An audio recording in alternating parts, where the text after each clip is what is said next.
السلام علیکم ورحمۃ اللہ وبرکاتہ نحمدہ ونصلی علی رسولہ الکریم اما بعد۔ سامعین کرام اور میری عزیز ماں اور بہنوں، آج میں بتانا چاہوں گی، جس موضوع کو گفتگو کرنا چاہوں گی وہ ہے دوزخ کیا چیز ہے۔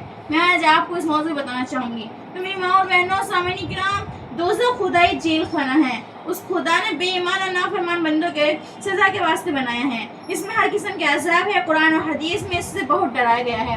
یعنی دوزخ اللہ رب العزت کا جیل خانہ ہے جو اللہ رب العزت نے نافرمان لوگوں کے لیے بنا، اور اس میں اللہ رب العزت نے قرآن و حدیث میں اس چیز سے بہت ڈرایا گیا ہے۔ اس میں سانپ، بچھو اور ہاتھ کڑیاں، زنجیر وغیرہ سب آگ کی ہے، اور اس آگ کی دنیا کی ایک آگ سے ایسی تیز ہے کہ اگر وہ سوئی کے سوراخ کے برابر دنیا میں لائی جائے تو ساری دنیا جل کر خاک ہو جائے۔ یعنی دنیا کی آگ سے اتنی تیز ہے جہنم کی آگ کہ اگر وہ سوئی کا سوراخ دیکھا ہے، سوئی کا سوراخ کے برابر اگر وہ دنیا میں کھول دی جائے، ڈال دی جائے تو پوری دنیا جل کر راکھ ہو جائے، اتنی تیز ہے۔ اللہم اغفر، اللہ ہمیں اس سے پناہ میں عطا فرما، اللہ اس سے پناہ دے۔ اگر اس کو پہاڑ پر رکھ دیا جائے تو سارے پہاڑ جل کر کوئلہ ہو جائے۔ یعنی اگر اس سوئی کے سوراخ کے برابر آگ پہاڑ پر رکھ دی جائے تو سارے پہاڑ جل کر راکھ ہو جائے۔ اور اس کا ایندھن آدمی اور پتھر ہے۔ اور اس کا ایندھن کیا ہے؟ جس سے بھڑکے گی وہ ہے آدمی اور پتھر۔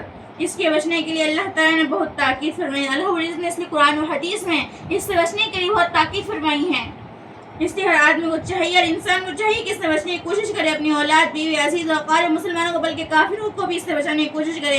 دین کا علم سیکھے اور اپنی اولاد کو بھی سکھائے۔ عالموں کی دین کی باتیں پوچھے اور اس پر عمل کرے، ورنہ دوزخ کے عذاب سے بچنا مشکل ہے۔ یعنی اگر ہم نے آج دین نہیں سیکھا تو آج ہمارا یہ حال ہوگا کہ دوزخ کے عذاب سے بچنا مشکل ہو جائے گا۔ یعنی دوزخ کے عذاب اتنی بری چیز ہے کہ فرمایا کہ دوزخ کی آگ اتنی تیز ہے کہ اگر سوئی کے سوراخ کے برابر بھی کھول دی جائے تو ساری دنیا جل کر راکھ ہو جائے گی۔ ہمیں چاہیے کہ عالموں سے مشورہ لیا کریں، پھر دین پر عمل کیا کریں، بے عمل کی صحبت میں نہ بیٹھے۔ آپ صلی اللہ علیہ وسلم فرماتے ہیں کہ دوزخ کے عذابوں میں سے سب سے ہلکا عذاب یہ ہے کہ یہ ہوگا کہ دوزخی کے پاؤں میں صرف آگ کے جوتے ہوں گے۔ کیا دوزخ کا سب سے ہلکا عذاب کیا ہوگا؟ کہ دوزخی کے پاؤں میں آگ کے جوتے ہوں گے۔ یہ دوزخ کا سب سے ہلکا عذاب ہے۔ ان کی آنچ کی تیزی سے اس کا بھیجا ہڈیاں کی طرح پکتا ہوگا۔ یعنی اس کی آگ کی تیزی، یعنی جو دوزخ کی آگ ہے اس کی جوتی بنائی جائے گی تو اس کی آگ کی تیزی اتنی تیز ہوگی کہ اس کا بھیجا ہانڈی میں پکتا اس طرح پکتا ہوگا، اور یہ سمجھے گا کہ مجھ سے بڑھ کر کسی کو عذاب اتنا ہو ہی نہیں ہوگا۔ یعنی وہ کیا سمجھے گا، سب سے بڑا عذاب مجھے کو ہو رہا ہے، تو سوچیے اور دوسرا عذاب کا کیا حال ہوگا، کیا حال ہونے والا ہے جو اللہ اس کے رسول صلی اللہ علیہ وسلم کی نافرمانی کرتے ہیں، دین پر ایمان میں جیسے ایمان لانا ہو تو اس پر ایمان نہیں لے کے آتے، کافر مشرک طریقے اختیار کرتے ہیں، اللہ اس کے رسول کو ناراض کرتے ہیں۔ تو ہمیں چاہیے ان سب چیزوں سے بچیں اور اللہ اس کے رسول کو جس طرح انہوں نے دین بتایا اس پر عمل کرے اور عالم کی صحبت اختیار کرے، تاکہ ہمیں معلوم چلے دین کیا چیز ہے، اس پر عمل کیسے کرنا ہے۔ اور دوزخ میں سانپ دوزخ کے اونٹ جیسے ہیں، اگر سانپ ایک دفعہ کاٹ لے جائے تو 40 برس تک اس کی چلن رہے گی، اور بچھو خنزیر جیسا ہے، اگر بچھو ایک دفعہ کاٹے تو ہمارے تو دوزخ 40 برس تک تڑپتا رہے گا۔ یا اللہ جی تیری پناہ، یعنی اگر بچھو کاٹ لے تو 40 دن تک تڑپتا رہے گا۔ اس لیے چاہیے اللہ عزت تک پناہ مانگے دوزخ سے، کیونکہ دوزخ سے بچنا بہت مشکل ہے۔ ہمیں چاہیے اللہ اس کے رسول کو راضی کریں، ان کی نافرمانی نہ کریں۔ آپ صلی اللہ علیہ وسلم فرماتے ہیں قیامت کے روز ایک سانپ دوزخ سے نکلے گا، اس کا نام جریس ہے، اس کا سر 7 آسمان پر ہوگا۔ یعنی ایک سانپ دوزخ سے نکلے گا جس کا سر 7 آسمان پر ہوگا، اس کی دم 7 زمین کے نیچے ہوگی۔ یعنی اتنا بڑا سانپ کہ اس کا سر 7 آسمان پر اور وہ 7 زمین پر ہوگی۔ جبرائیل اس سے پوچھیں گے تو دوزخ سے باہر کیوں آیا؟ وہ کہے گا مجھے محمد صلی اللہ علیہ وسلم کی امت سے 5 قسم کے آدمی لینے ہیں۔ کیا فرمائے گا؟ مجھے محمد صلی اللہ علیہ وسلم کی امت سے 5 قسم کے آدمی لینے ہیں۔ اول نماز نہ پڑھنے والا، دوسرا زکوٰۃ نہ دینے والا، تیسرا سود لینے والا، چوتھے شراب پینے والے، 5 مسجد میں دنیا کی باتیں کرنے والے۔ یعنی 5 قسم کے آدمی کے لیے سانپ آئے گا، کہے گا مجھے محمد صلی اللہ علیہ وسلم کی امت سے 5 قسم کے آدمی لینے ہیں۔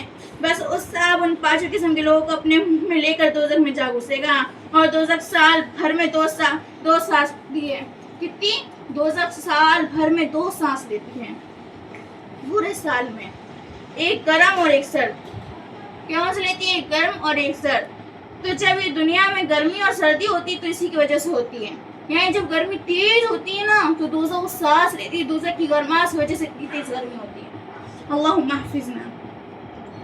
آپ صلی اللہ علیہ وسلم کا ارشاد ہے جب جو دوزخ کو قیامت کے میدان میں لایا جائے گا تو اس سے 70 بازو ہوں گے. دوزخ کتنے 70 بازو ہوں گے اور ہر بازو میں 70,000 فرشتے پڑے ہوں گے. یعنی دوزخ کے 70 بازو ہوں گے اور ہر ایک بازو کو 70,000 فرشتے پڑے ہوں گے. یعنی اتنا بھاری بڑا بازو ہوگا اور اس کی چنگاریاں محل جیسی ہوگی. یعنی ایک چنگاری اس کی محل جیسی ہوگی. وہ ایک چیخ مارے گی تو تمام فرشتے اور جن انسان بلکہ نبی رسول بھی ڈر جائیں گے اور سب نفسی نفسی پکار اٹھیں گے. یعنی اے اللہ میری جان کو دوزخ سے بچا, اے اللہ میری جان کو دوزخ سے بچا. اس وقت کوئی ایسا نہ ہوگا جو کسی کی کچھ مدد کر سکے, لیکن محمد صلی اللہ علیہ وسلم یا ربی امتی امتی فرمائیں گے, اے اللہ میری امت کو دوزخ سے بچا, اے اللہ میری امت کو دوزخ سے بچا. سبحان اللہ, کیا شان رحمت کی اور کیا چاہتے امت کی. تو میری ماں اور بہنوں, ہمارے نبی آخری دم تک ہمارے لیے مانگتے گئے, یا اللہ میری امت, یا اللہ میری امت کو دوزخ سے بچا لینا, یا اللہ جنت میں ڈالنے, یا اللہ دوزخ سے بچا لینا. اور ہمارا یہ حال کیا ہے, آپ صلی اللہ علیہ وسلم وہ کیسے چل رہے ہیں, ہر چیز میں, ہر کام میں, غم میں, خوشی میں, شادی بیاہ میں, موت مرن میں مشکل وہ طریقہ اختیار کرتے ہیں جس طرح اللہ اس کے رسول نے بتایا, اس پر عمل نہیں کرتے بلکہ اپنی بات نکالتے ہیں جو بدعت ہے, اور بدعت گمراہی ہے, وہ دوزخ میں لے جاتی ہے. ہمیں چاہیے ان چیزوں سے بچے, بلکہ اللہ اس کے رسول نے جو چیز بتائی وہ چیزیں پر ویسا ہی عمل کرے. اور اللہ رب العزت ہم سب پر حق کا حق ہونا ظاہر فرمائے اور باطل کا باطل ہونا ہم پر ظاہر فرمائے, اس سے بچنے کی توفیق عطا فرمائے اور حق کہنے کی توفیق عطا فرمائے, حق پہ چلنے کی توفیق عطا فرمائے, باطل سے روکنے کی توفیق عطا فرمائے. اور جتنا آپ سبھی نے سنا ہے اللہ سے دعا کرے, اللہ رب ہم جو سنتے ہیں اور جو کچھ کہتے ہیں اس پر عمل کرنے کی توفیق عطا فرمائے اور یہ بات آگے سے آگے پھیلائے تاکہ ہمیں بھی ثواب ملے, آپ کو بھی ثواب ملے. آمین. السلام علیکم ورحمۃ اللہ وبرکاتہ.